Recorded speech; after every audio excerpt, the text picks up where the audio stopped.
propose de démarrer. Un peu de rab. Bonjour à chacune et à chacun d'entre vous. Merci d'avoir fait le choix de passer votre pause déjeuner avec moi. Je suis conscient que c'est un moment critique où votre attention va devoir être gagnée. Donc je vais essayer de faire cet effort-là. J'aurais envie de commencer en vous partageant cette question qui est assez présente pour moi. Et si je vous disais que la plupart d'entre vous n'a probablement aucun contrôle sur ce qui devrait être sa principale compétence.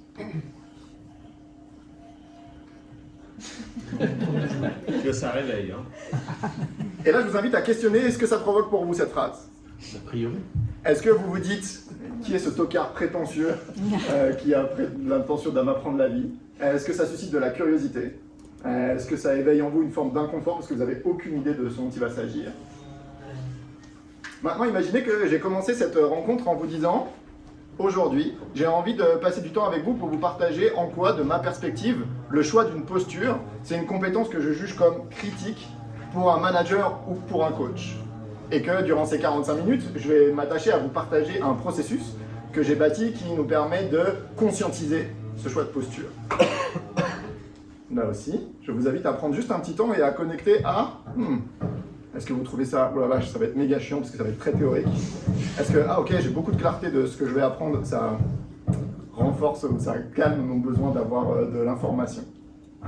Et maintenant, imaginez que j'ai commencé cette rencontre en vous disant, je ne sais pas pour vous, mais moi je lutte chaque jour, au quotidien, pour faire que dans la plupart des situations que je rencontre, ma posture soit le fruit d'un choix conscient, basé sur ce que j'ai envie d'incarner personnellement et dans la manière dont je désire être en relation aux autres. Et que mes peurs, mes jugements, mes conditionnements, mes automatismes rendent ce choix de posture difficile pour moi au quotidien. Dernière fois, je vous invite aussi à... comment ça atterrit chez vous tout ça? Est-ce qu'il y a une forme de lien qui se crée parce que vous dites « Ah, ça allume une petite lumière, moi aussi, je revis ça. » Ou alors pas du tout, mec, t'es complètement à côté de la plaque. Maintenant que j'ai fait ma petite intro, je vais vérifier juste que ça fonctionne, évidemment. J'aurais envie de vous questionner sur qu'est-ce qui est différent, selon vous, dans le discours que je viens de partager, et qu'est-ce qui est identique? La partie du corps auquel tu fais appel, Ok. soit la tête, le cœur ou les tripes. J'ai senti ça. Cool. Parce que fondamentalement, le message il est assez similaire. Ok. Et si tu devais le nommer, ce message, tu le nommerais comment toi? Bon, on va regarder ensemble qu'est-ce que le choix de posture il peut induire comme comportement, un machin comme ça. Okay. Machin comme ça. Je prends note que c'était méga clair ce que j'ai envie de faire passer. Autre chose? Ça dépend aussi des attentes de tout le monde en gros, parce que par rapport à quelque chose en conclusion. Absolument. Mon intention, juste avec cette petite introduction, c'est ce qui était identique pour moi, c'est le message que j'ai voulu vous faire passer. Le message de ces 45 minutes, c'est, pour moi, il est fondamental et difficile de parvenir à faire que notre posture soit le fruit d'un choix conscient, décidé, en tout temps. Ça, c'est ce qui était identique. Et ce qui était différent, c'est la posture avec laquelle je l'ai amené. La première était un tout petit peu provocante. La seconde était très formateur. Et la troisième avait une posture beaucoup plus avec une intention de créer du lien et de l'empathie chez vous, en vous faisant part de comment moi je vis cette question-là. Et pour moi, ça nous amène à un thème qui est central lorsqu'il s'agit de parler de la posture. Ma perspective, c'est que toutes les postures ont le pouvoir d'être soutenantes, utiles, pertinentes, bienfaisantes, en fonction du contexte, de notre intention, des personnes auxquelles on s'adresse. Et elles peuvent aussi être destructrices, nuisibles, prétentieuses, à côté de la plaque, pour les mêmes raisons. Et moi, ça m'amène à me questionner. Probablement que pour la plupart d'entre vous qui êtes dans la salle, vous exercez un job, ou un rôle, ou une activité, où l'intention première n'est pas de produire. Moi, je suis coach, objectivement, mes clients me payent, et il n'y a rien qui ressort concrètement de mon travail. Et donc, si pour vous aussi, ça ressemble à ça, votre job, il me semble que la manière dont nous sommes en relation aux autres, c'est ce qui fait l'essence de ce qu'on apporte en termes de valeur. Et si on n'est pas capable de mettre de la conscience sur ce fonctionnement-là chez nous, on peut tomber soit dans le mec qui est hyper utile, soutenant, aidant, soit dans le connard prétentieux, destructeur, à côté de la plaque. Et de ma perspective, ça ne demande pas un grand effort de conscience de faire qu'on passe d'une posture qui est le fruit de nos conditionnements, de nos automatismes, à une posture qui est le fruit d'une décision consciente basée sur des paramètres que l'on a décidés. Et c'est mon intention durant ces 45 minutes. Un exemple pour vous partager ça. Dans la vie, je suis coach agile et puis j'ai la chance aussi d'accompagner des individus, principalement des entrepreneurs en tant que coach. Et il y a quelques mois, je coach une jeune femme entrepreneur qui a une start-up à succès. Et puis je démarre le coaching juste après une levée de 10 millions d'euros. Elle est l'archétype pour moi de la femme brillante que l'on peut voir en nommant un certain type de réussite. Et elle vient me voir parce qu'elle a l'impression qu'à ce moment-ci de sa vie, la manière dont elle fonctionne est le principal frein pour la croissance de sa boîte. Et elle aimerait travailler sur son propre développement, son leadership, son lien aux autres pour faire grandir sa boîte. Merveilleux terrain de jeu. Et donc, pendant 6 mois, je coach cette personne.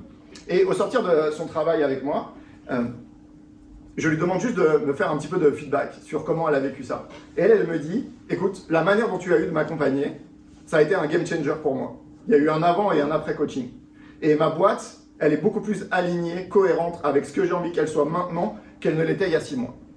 Et elle conclut en me disant, j'ai l'impression d'avoir gagné 10 ans de vie en faisant ce coaching. Donc moi, mon ego est super content d'entendre ça. Je me dis, mais trop cool, la vache. Et donc je repars, je rentre chez moi en me disant, dans cette posture de coach là, je cartonne. Je suis bon, j'aide, je suis utile. Super. Et quelques semaines plus tard, ma femme rentre d'une journée de travail et je sens qu'il y a quelque chose qui ne va pas chez elle.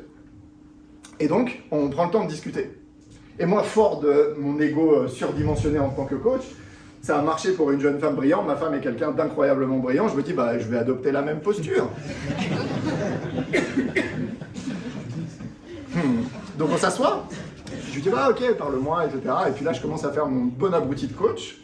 Et au bout de 5 minutes, ma femme m'arrête. Et mais qu'est-ce que tu fais? Elle me dit, moi j'ai pas besoin d'être coaché, j'ai besoin de parler avec mon mari. Et toi, quand tu me coaches là, dans les moments où moi je vais bien, je me sens 1, inférieur, 2, jugé, 3, pas du tout soutenu. Dans l'un, j'ai une super recommandation LinkedIn en disant, il y a cet entrepreneur qui dit que je suis un coach incroyable. Et de l'autre, en incarnant la même posture, en faisant appel aux mêmes compétences, à la même qualité de présence, ma femme me dit, tu vas dormir sur le canapé. Et pour moi, c'est important là qu'on acte, parce que là, il y a quelque chose de fondamental qui se joue. C'est que la plupart d'entre nous fonctionnent avec un éventail de postures assez limité. Pourquoi? Parce qu'on a appris, on y reviendra plus tard, que dans certaines postures, on est renforcé, parce qu'on nous a fait des feedbacks constructifs, parce qu'on a été éduqué de telle manière, parce que notre histoire personnelle fait qu'on a eu des réussites là-dedans. Et mon but, c'est juste d'amener à quel point ces biais conditionnent, automatisent la manière dont on souhaite rentrer en relation avec les gens. Et le but, c'est qu'est-ce que ça donne si on est capable de prendre un pas de recul avant de rentrer dans la relation pour que la manière dont on va s'y comporter soit le fruit d'une décision. Et que plutôt d'être drivé par mon ego de coach surdimensionné, je puisse me poser la question de qu'est-ce qui serait vraiment utile pour ma femme maintenant? Comment est-ce que j'ai envie d'être en relation avec elle? Comment je peux être soutenant? Et si j'avais eu cette once d'humilité et de lucidité, probablement que je n'aurais pas dormi sur le canapé. Ça roule? Ça m'amène à vouloir définir avec vous ce qu'est la posture. Pour moi, la posture, c'est un choix conscient qui est basé sur des périmètres, des périmètres, pas du tout, sur des paramètres décidés, que vous avez décidés, et qui permet de clarifier la manière dont on souhaite être en relation aux autres. Et pour moi, la posture est surpuissante, parce que si on arrive à mettre de la conscience là-dessus, ça va influer, ce que vous allez vous dire, entre vous, et comment vous allez le dire. Ce qui, encore une fois, pour un manager ou un coach, représente 99% de votre job, en fait. Ok? Mon intérêt, là, c'est de vous amener à voir que la valeur pour un coach ou le talent pour un coach ou un manager n'est certainement pas de maîtriser 1 ou 2 postures à la perfection et de la cultiver et de l'affiner et de continuer de se former. je vois beaucoup plus d'intérêt et de valeur au fait de pouvoir développer la compétence de naviguer fluidement dans un éventail de postures suffisamment large.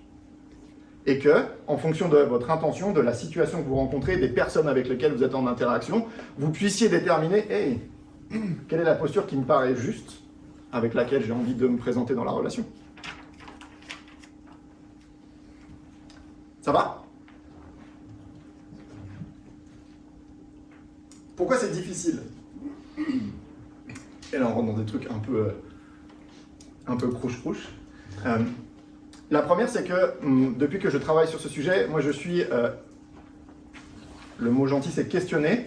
Le mot un peu moins gentil, c'est effaré. À quel point la plupart des individus ont un éventail limité. On le verra tout à l'heure, je vais vous en suggérer un peut-être plus large, mais moi je vois énormément de valeur à ce qu'individuellement, on puisse mettre de la conscience sur quel est l'éventail ou la palette de postures qui est à ma disposition en tout temps et dans lequel je peux puiser. Et concrètement, ça relève d'un travail bête comme chou. Est-ce que je suis capable de mettre sur le papier les différentes postures qui sont à ma disposition dans mon job, dans ma relation avec ma femme, dans ma relation avec mes amis, dans la relation avec mes enfants? Et donc là, c'est ce qu'on va chercher à faire tout à l'heure en fin d'atelier, comment je peux élargir ce prisme-là. Et la seconde, qui est pour moi là un peu plus introspective, c'est que ce qui est difficile, c'est que nos postures sont significativement influées par ce que nous avons déjà vécu. Je vous partage un exemple. Pour moi, le premier cas, c'est les renforcements. Tout à l'heure, il y avait la présentation brillante des retours d'expérience de l'Occitane. Elles ont évoqué un coach qui leur bottait les fesses. Il se trouve que ce coach, c'était moi. Et donc, pour moi, c'est important quand même là de mettre de la conscience que si je ne mets pas une décision, mon naturel, c'est plutôt d'être un coach qui bouscule, qui va rentrer dedans, qui va rendre explicite ce qui dysfonctionne et qui va inciter à ce qu'on se mette en mouvement pour faire que ce soit différent. Actons que dans certains cas, Caroline l'a dit tout à l'heure, c'est hyper bénéfique. Et c'est probablement la meilleure chose dont l'équipe va avoir besoin. Et actons que dans d'autres, ce sera probablement la pire. Et donc, pour moi, c'est important d'être capable de se poser la question de si je ne mets pas de la conscience, quelle est ma manière naturelle, automatique de fonctionner? Et je pense que chacun d'entre nous, j'étais le premier à ça, bénéficierait de cette connaissance de soi sur ce volet-là. La seconde qui fait que c'est souvent difficile, c'est que nos échecs conditionnent aussi beaucoup notre posture. Imaginons que, à ce moment-ci de ma vie, utiliser l'humour dans mon travail, moi je considère que c'est une force. Parce que ça permet de dédramatiser bien des situations compliquées, chargées émotionnellement. Mais qu'est-ce que ça donne si, pendant toute mon adolescence, j'ai cherché à draguer sur l'humour et j'ai pris râteau sur râteau? Quand j'ai pris conscience de ça, en fait, je me rendais compte que inconsciemment, pour moi, l'humour, c'était grosse prise de risque. Oh la vache, Tom, rappelle-toi, il y a quelques années, là, les murs que tu as pris dès que tu tentais des blagues. Et donc, si j'avais pas fait l'effort d'actualiser cette croyance-là, que humour égale rejet, c'est sûr que l'humour ferait pas du tout partie de ma palette actuellement. Or, c'est un des éléments sur lesquels je m'appuie le plus dans mon travail. Donc pour moi, notre capacité à actualiser ce qui a pu se passer pour voir comment ça nous influence aujourd'hui, c'est quelque chose de surpuissant dans notre choix de posture. Et puis enfin, il y a tous les apprentissages. Et apprentissage pour moi, c'est conditionnement. Même si j'imagine la plupart d'entre nous ont énormément d'amour pour nos parents. À quel point ils ont influencé la manière dont on est en relation avec les autres. Moi, je suis arrivé dans un monde où ce qui m'a guidé en termes de croyances quand j'ai grandi, c'est « ça va aller ». Tom, ça va aller. Dès que j'allais voir mon père en disant « ah, c'est un peu dur là, je me sens pas top », ça va aller. Top, on va dire, de connaissance de soi, c'est super. Questionnement des besoins, etc., valeurs profondes, on est top. Mais donc le problème, c'est que moi, je grandis en faisant ça. Et donc là aussi, pareil. Si je ne re-questionne pas cette croyance, quand je coach un individu et qu'il vient me voir en disant Thomas, j'aimerais beaucoup démarrer un apprentissage avec toi parce que en ce moment, la manière dont je gère les relations difficiles ou les conversations difficiles, c'est compliqué, et que ma première remarque, c'est ça va aller. Gros move de coaching, surpuissant. Donc là aussi, c'est intéressant pour moi qu'on acte que l'histoire avec laquelle on arrive influe aujourd'hui. Et que ça relève pour moi de l'hygiène de conscience, d'être capable d'actualiser toutes nos croyances pour laisser dans le passé ce qui ne nous sert plus aujourd'hui, dans le but que ça élargisse notre champ des possibles en matière de choix de posture. Ça va jusque-là? Ok, cool. C'était un peu la partie perchée de l'atelier. Et donc pour moi, ça nous amène à cette question qui... c'est pour moi la question à... Normalement, le boom arrivait après la question pour créer un effet de suspense. Pour moi, ça amène à cette question à 1 million d'euros là. Comment on est capable de quitter nos conditionnements et nos automatismes pour parvenir à un choix de posture aligné et conscient? Et donc, depuis des années que je travaille chez Pixis, on a beaucoup réfléchi là-dessus. Et ça nous a amené à identifier un processus en 3 étapes que j'aurais envie de vous partager aujourd'hui et qui, pour moi, nous permet de mettre plus de conscience, de leadership, de discernement dans notre manière dont on est en relation aux autres. La première, c'est que, pour moi, tout choix de posture commence par déterminer les questions qu'il est important de se poser. Ces questions, elles sont en fonction de vous, en fonction de ce qui est important pour vous, de vos valeurs, de la situation à laquelle vous êtes confrontés, des individus avec lesquels vous êtes en interaction et de l'intention qui est la vôtre. Ce qui m'amène à cette première question, qui est pour moi une question surpuissante, que j'utilise probablement 500 fois par jour et que j'ai utilisé 3-4 fois depuis le début de cette conférence. Quelle est mon intention? Pour moi, sans clarté à cette réponse-là, c'est impossible que notre choix de posture soit pleinement aligné avec ce qu'on a envie d'accomplir. Si je rentre avec une intention de vous bousculer, ou si je rentre avec une intention de créer du lien, ou si je rentre avec une intention de comment j'assois une forme de légitimité pour que vous m'écoutiez, la manière dont je vais être en relation avec vous, elle va être significativement différente. Et donc pour moi, obtenir de la clarté sur cette réponse-là, c'est quelque chose qui est surpuissant dans tout domaine de notre vie, pro-perso. En termes d'exercice, moi c'est quelque chose que je me suis imposé pendant des années de clarifier avant chacune de mes interactions. J'appelle ma mère au téléphone, quelle est mon intention? Et le fait de mettre un peu de conscience là-dessus, ça m'a sorti par exemple dans ma relation avec ma maman de l'appeler juste par automatisme. Tiens, on est vendredi, ça fait 2 semaines que je n'ai pas appelé ma mère, je suis en bagnole, j'ai 30 minutes, tiens, je vais l'appeler. Mais pourquoi j'appelle en fait? Est-ce que j'appelle parce qu'elle me manque? Est-ce que j'appelle parce que j'ai envie de prendre des nouvelles? Etc., etc. Et de même, dans mon job, quand je coach une équipe et que je rentre et que je sais que la situation est conflictuelle, pour moi c'est fondamental de clarifier mon intention. Est-ce que je rentre avec une intention de mettre chacun face à ses responsabilités pour clarifier en quoi il contribue à la situation conflictuelle? Ça va être significativement différent de est-ce que je rentre avec une intention de les aider à trouver eux-mêmes une solution à la situation qu'ils vivent? Ou même, si je rentre avec une intention de leur expliquer la dynamique d'équipe et en quoi une situation conflictuelle, qu'est-ce qui la compose, comment on peut l'adresser, etc. Dans une, je vais être un coach très provoquant et dans l'autre, je vais être un formateur. Et les deux sont OK. Ce qui est fondamental, c'est que ce choix-là ne soit pas un automatisme, mais plus que ça serve quelque chose que j'estime être au service de l'équipe que je vais soutenir. Ouais. Mais le prérequis, c'est d'arriver à correctement analyser le contexte. C'était ma deuxième question. Merveilleux, merci beaucoup. Pour moi, merci pour cette transition qui est vraiment parfaite. Pour moi, ce qui est fondamental, c'est actons que la posture est un choix trop fin pour qu'on se limite à un seul paramètre. Genre par exemple, ce qui me fait envie à moi. Parce que là, si on se disait ce qui me faisait envie à moi, c'est de vous faire 45 minutes sur à quel point se défaire de nos croyances limitantes, c'est intéressant. Pause lunch, là, après la pause, au bout de 10 minutes, tout le monde se serait barré. Donc pour moi, c'est important qu'on acte qu'il y a une compétence qui est fondamentale dans le choix de la posture, c'est la pensée systémique. Comment je suis capable de prendre en compte le maximum de paramètres basés sur ce que je perçois et ensuite de déterminer lesquels j'ai envie de prendre en compte pour arriver à mon choix de posture. Prenons un exemple, encore une fois. Je rentre dans une équipe, par exemple l'Occitane, c'est un super cas d'utilisation. Je rentre dans une équipe où, jusqu'à présent, ils avaient un coach qui était très peu là et où l'équipe dysfonctionnait. Et où, de ma perspective, la dynamique d'équipe n'est pas folle. Et bien là, je cherche à prendre en compte le maximum de paramètres. De quoi elles ont besoin? Est-ce qu'elles ont besoin de quelqu'un qui les regarde? Est-ce qu'elles ont besoin de quelqu'un qui les comprend? Est-ce qu'elles ont besoin de quelqu'un qui les challenge? Est-ce qu'elles ont besoin de quelqu'un qui les soutient? Qu'est-ce qui est important pour cette équipe? Mais en quoi c'est un lien avec la transformation dans son ensemble? Comment j'ai envie, moi, qu'elle me perçoive pour cette équipe et pour les équipes pour l'avenir, etc., etc.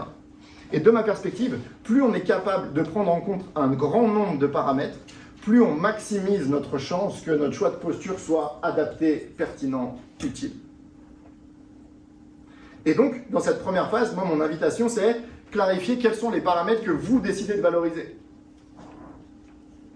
Si je prends l'exemple aussi que je rencontre avec ma femme, disons que je m'occupe des filles pendant 3-4 jours parce qu'elle est en déplacement. C'est plutôt l'inverse en général, mais je m'occupe de mes filles pendant 3-4 jours et puis elle rentre.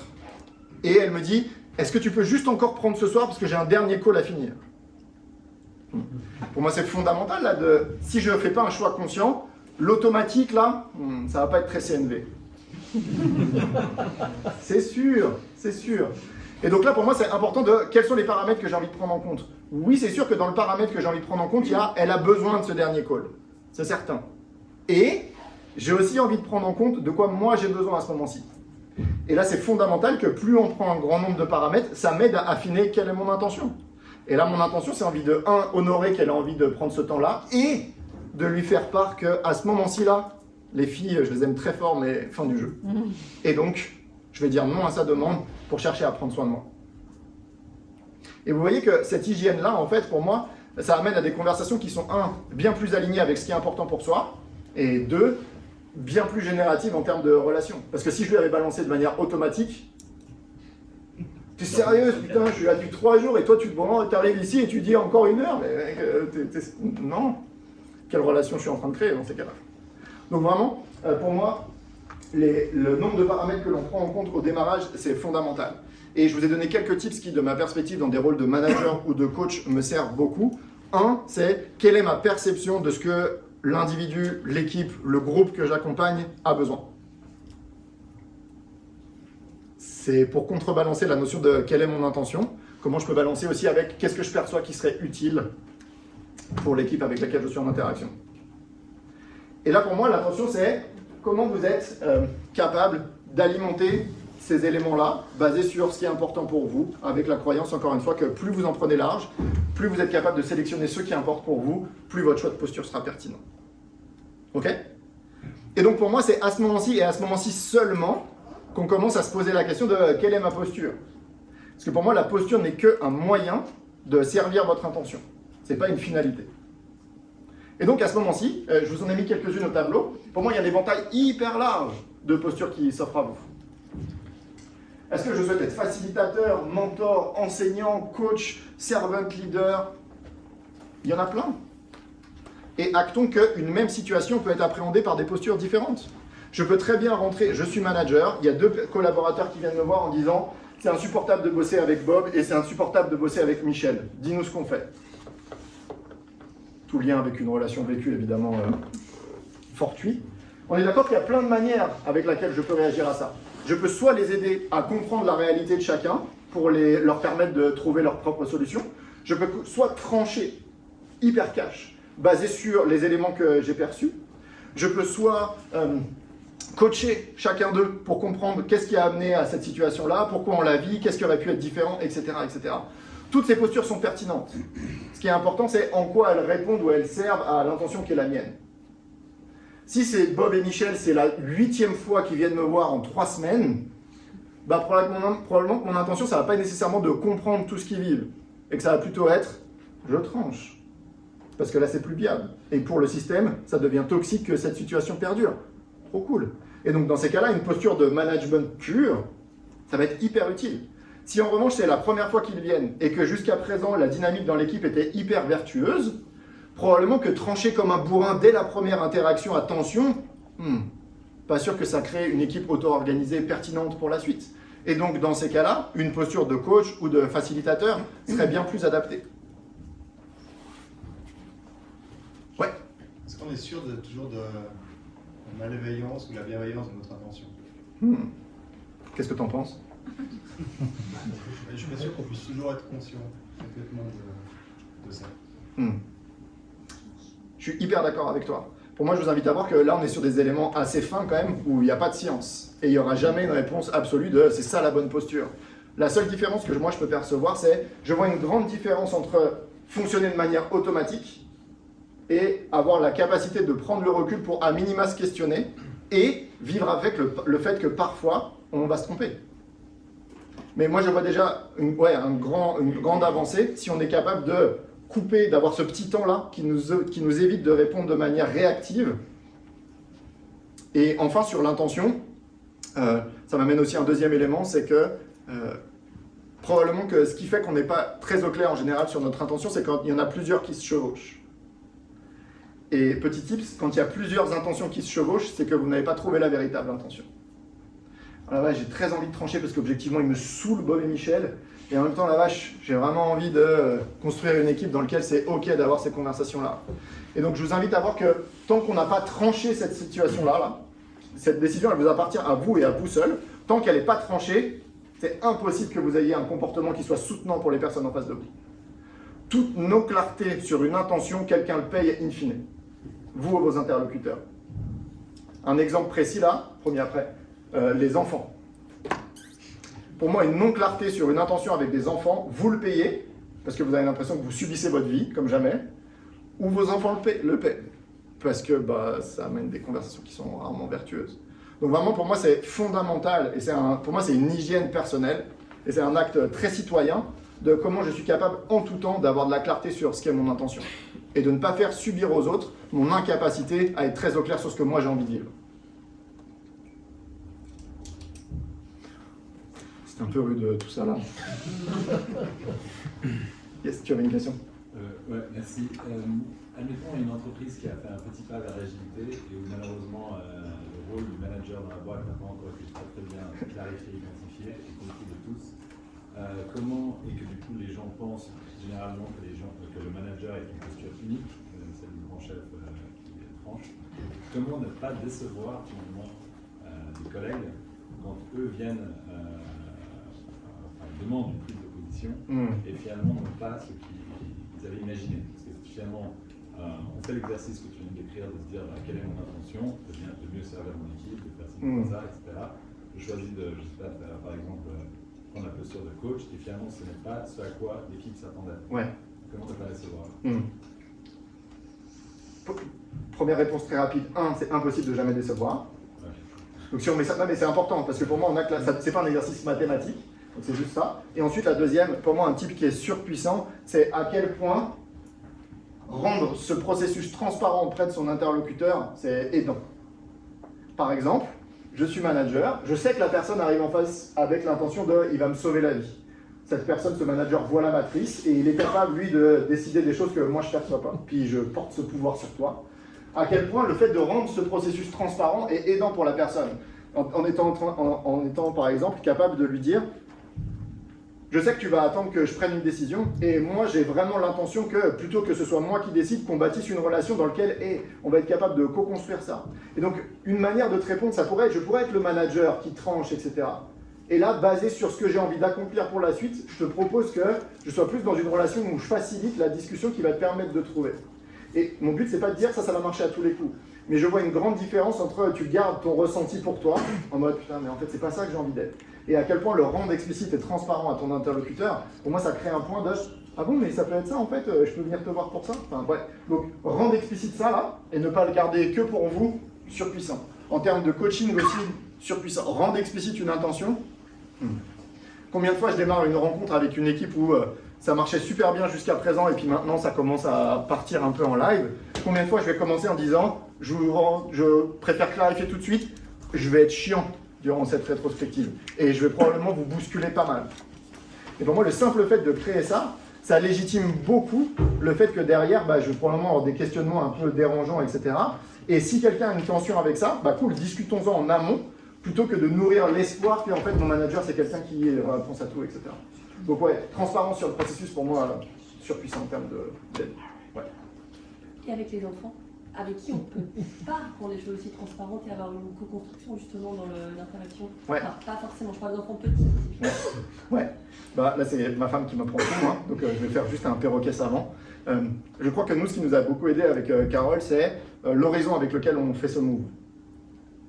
Dit autrement, c'est impensable de considérer que parce qu'on rend explicite une intention, notre enfant, il va comprendre. Écoute ma chérie, je vois que tu voudrais ce jouet et que ta sœur, j'aimerais qu'on trouve une solution tous ensemble, en parlant calmement et en formulant des demandes basées sur l'expression de nos besoins. Et la magie serait de croire que Ah mais oui papa. Alors Nora, comme je te disais, mon besoin à ce moment-ci c'est un besoin de calme et ma demande c'est est-ce que tu pourrais me laisser? Non, jamais de la vie. C'est je prends le jouet et je te fracasse la tête. Donc pour moi ce qui est important c'est pour les enfants, ce à quoi on se raccroche avec Carole, c'est l'horizon avec lequel on fait ce move. Nous on a la conviction que si dès maintenant on leur inculque le fait que de connecter à leurs besoins et de formuler des demandes claires, c'est la meilleure manière d'être en relation, on vit avec le fait que pendant 1 ou 2 ans, ça ne va pas avoir d'impact.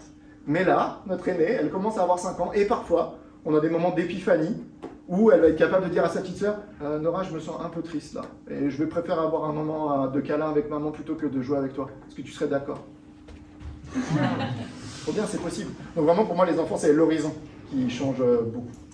Et si tu as une autre perspective, on est méga preneur. Bah, des fois, trancher, ça marche aussi. Et c'est sûr, là, c'est sûr. Ça va jusque-là? Et donc là, on arrive aux 2 tiers de ce processus. Parce que pour moi, une fois qu'on a clarifié qu'on voulait être coach, facilitateur, mentor, enseignant, on n'a pas encore fini le job. Parce qu'il y a plein de manières d'être un coach. Il y a plein de manières d'être un enseignant. Il y a plein de manières de faciliter. Et il y a plein de manières de manager. Et donc pour moi, la dernière étape, c'est comment je choisis d'incarner cette posture. Dit autrement, est-ce que je veux être un coach très présent? Est-ce que je veux être un coach silencieux? Est-ce que je veux être un manager très intrusif ou un manager qui prône beaucoup d'autonomie? Et cette manière-là d'être en relation, ça va aussi avoir un impact significatif sur la cohérence avec votre intention du début. Donc, pour moi, ce sont vraiment ces 3 étapes-là. Et je vous invite à ne pas nuancer cette dernière-là. Une fois qu'on a clarifié qu'être un coach, c'est certainement pas suffisant. D'accord? Et donc, je vous invite à voir que, autant que possible, c'est quelque chose que personnellement j'essaie de m'impliquer en live. Au début, c'est difficile, parce que c'est un muscle, il faut juste s'habituer. Une des pratiques qui m'a beaucoup soutenu, c'est, pendant très longtemps, un ancien coach à la RTS, Francesco, là, il me demandait ça, je m'en rappelle. Avant chacune de mes rencontres avec une équipe, je faisais ça, à la main, sur un cahier. Quelle est ma putain d'intention? Et j'écrivais. Comment j'ai envie d'être en relation avec les autres? Et j'écrivais. Et petit à petit, ce qui était au début un exercice très scolaire est devenu une manière juste d'envisager. Et donc tout à l'heure, quand j'ai la question de comment on fait pour quand on a une posture où on a un doute qui est bienveillant, à ce moment-ci, là, en live, il se passe ça. Je me pose la question de comment j'ai envie de répondre. Est-ce que je réponds en bon mec qui sait et je t'apprends la vie? Est-ce que je me permets de te poser la question de qu'est-ce que toi tu en penses? Parce que mon intention, c'est d'amener à voir qu'est-ce qui va être le plus utile pour le groupe, qu'est-ce qui va prendre le moins de temps, etc., etc. Donc en fait, en live, j'essaie en tout temps de me poser ces questions-là. Quels sont les paramètres que j'ai envie de prendre en compte? Comment ça m'aide à voir ça? Et je ne peux que vous encourager à aller vers ça. Plus ça va, la puissance, et après j'arrête là, plus on est capable de le faire en live, plus on est capable de s'adapter en fonction de ce qui va concrètement se passer dans la relation. Dit autrement, si je rentre dans la relation avec ma femme en ayant l'intention d'être très rude, parce que je trouve que là, ça dysfonctionne complet la manière dont on est en relation, et qu'après 30 secondes, elle se met à pleurer, parce qu'elle vit quelque chose qui est difficile que je n'avais pas perçu, soit je suis un bourrin qui suit son processus, qui dit « mais en fait ça va aller, elle pleure pas », et puis je bourrine continuellement, soit je suis capable, tiens, en fait, il se passe ça, qu'est-ce que j'observe, de quoi la personne a besoin, comment je peux être soutenant, quelle est mon intention. Et d'une intention de « je veux lui faire un feedback assez rude », ça passe par comment je suis curieux de ce qu'elle vit pour m'aider à mieux cerner la difficulté qu'elle est en train de rencontrer, pour m'aider à clarifier comment j'ai envie d'être en relation avec elle. Et selon moi, c'est une gymnastique que plus on est capable de la faire en live, plus on est capable d'être soutenant dans le moment pour la personne, l'équipe, le collaborateur dont on a la charge, ou l'envie de soutenir. Yes. Comment s'assurer, lorsqu'on choisit la posture qu'on pense être idéale, de ne pas s'écarter de ce qu'on est soi-même?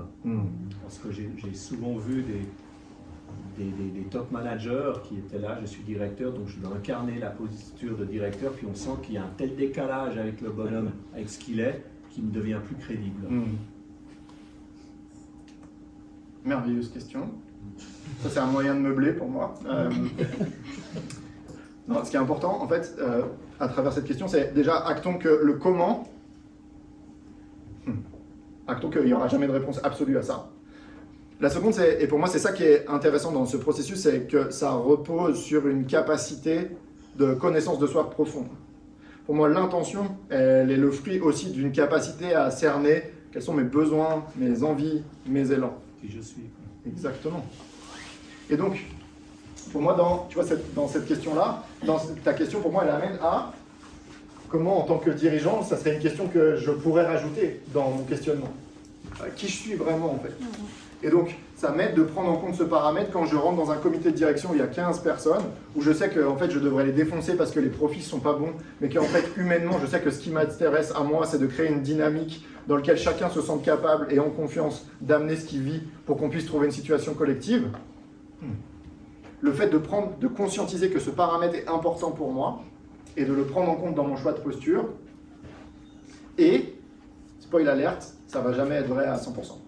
Ce qu'on veut juste, c'est élargir notre sphère de conscience pour maximiser nos chances de se reposer sur les paramètres qui sont importants pour nous, pour les autres.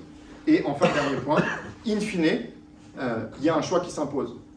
C'est-à-dire que si on perçoit que ce qui est important pour nous est en contradiction avec ce qu'on perçoit qui serait utile pour le groupe, on en revient à la discussion tout à l'heure, là pour moi c'est fondamental de trancher. Parce que si on rentre dans l'intention, dans le codir avec « et je veux être un mec cool » et « ils ont besoin d'être brassés » et que j'ai pas tranché ça là, quelqu'un va payer. Soit moi, parce que je vais avoir l'impression de jouer le rôle d'un autre pendant 3 heures et de ne pas être aligné avec qui je suis vraiment, soit les autres.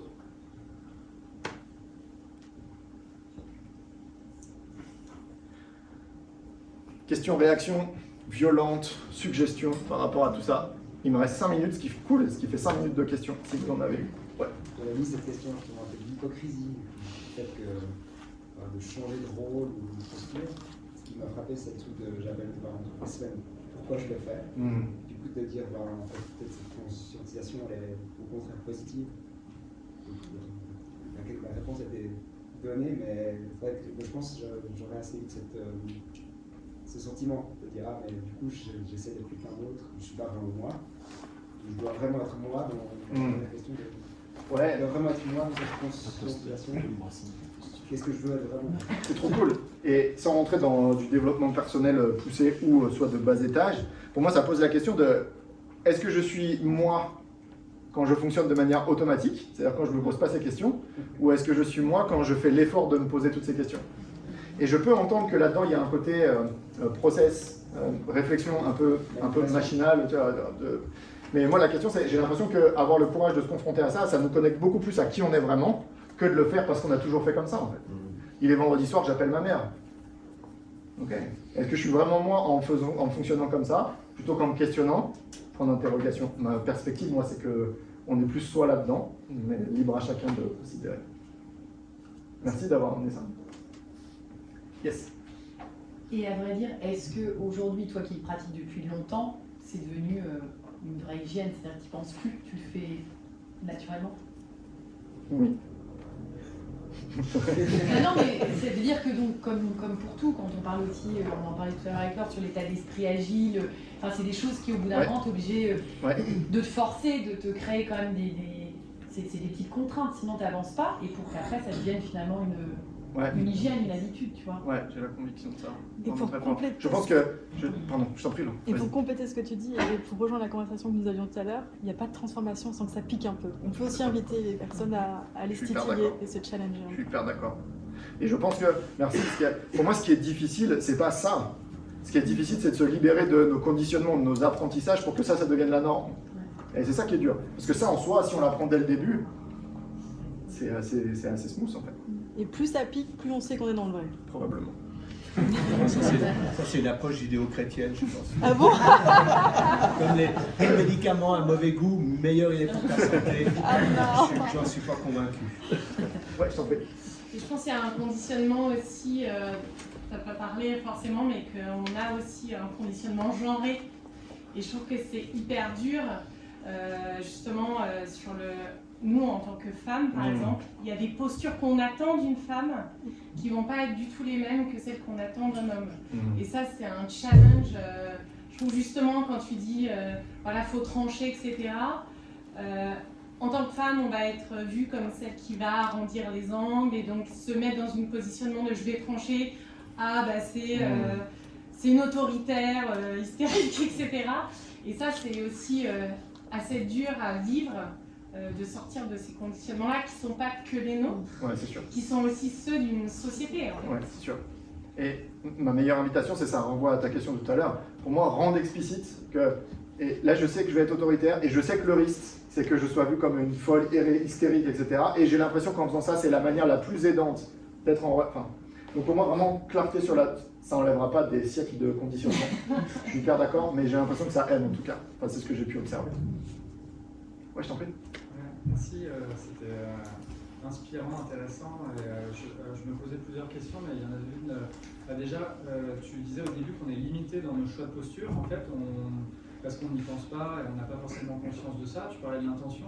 Là, tu nous donnes quelques exemples de postures, mais comment on peut essayer de stimuler d'autres postures en fait, parce que ça, j'ai pas réussi bien à comprendre comment on fait pour sortir ou diversifier nos approches de posture.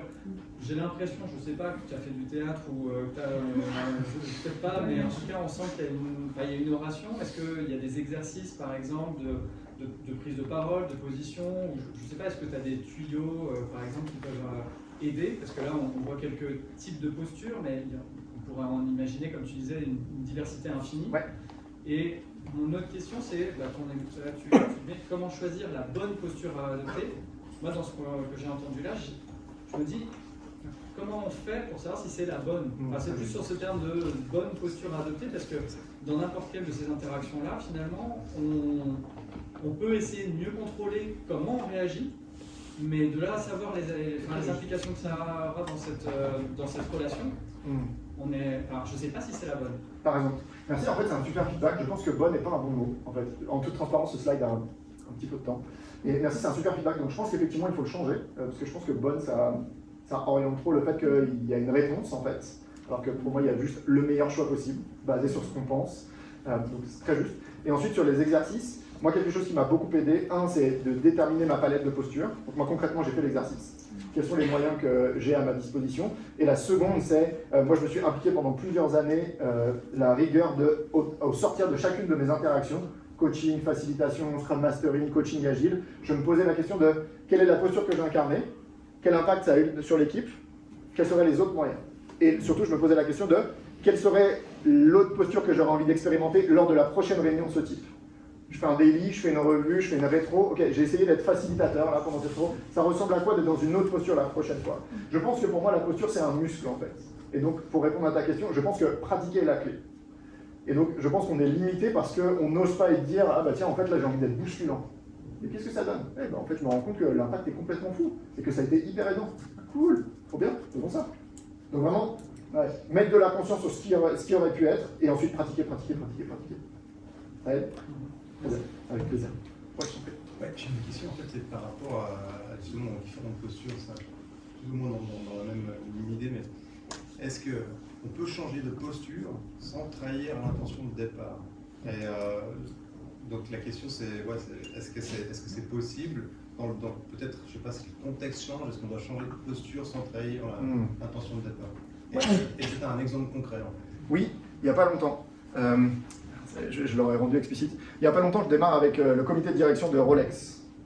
On n'a pas le droit de citer normalement, mais je me permets parce que là c'est trop présent. Et donc je démarre, et donc je vous invite à voir que moi j'ai 36 ans, et je démarre dans un comité de direction où objectivement la moyenne d'âge est 55, et où objectivement ils ne m'attendent pas. Thomas arrive, tu vois. Donc à ce moment-ci, il y a, quand je démarre la rencontre, mon intention première c'est comment je bâtis une légitimité. Et donc ma posture, dans les 2 premières heures de la rencontre, elle est uniquement basée là-dessus. Comment je les amène à voir que malgré un âge qu'ils pourraient juger comme beaucoup inférieur à eux, je peux quand même dire des choses pas trop connes. Une fois que ça s'est passé, et que j'ai l'impression, basée sur ce que j'observe, que ça c'est gagné, ça serait ridicule de continuer à cultiver cette intention.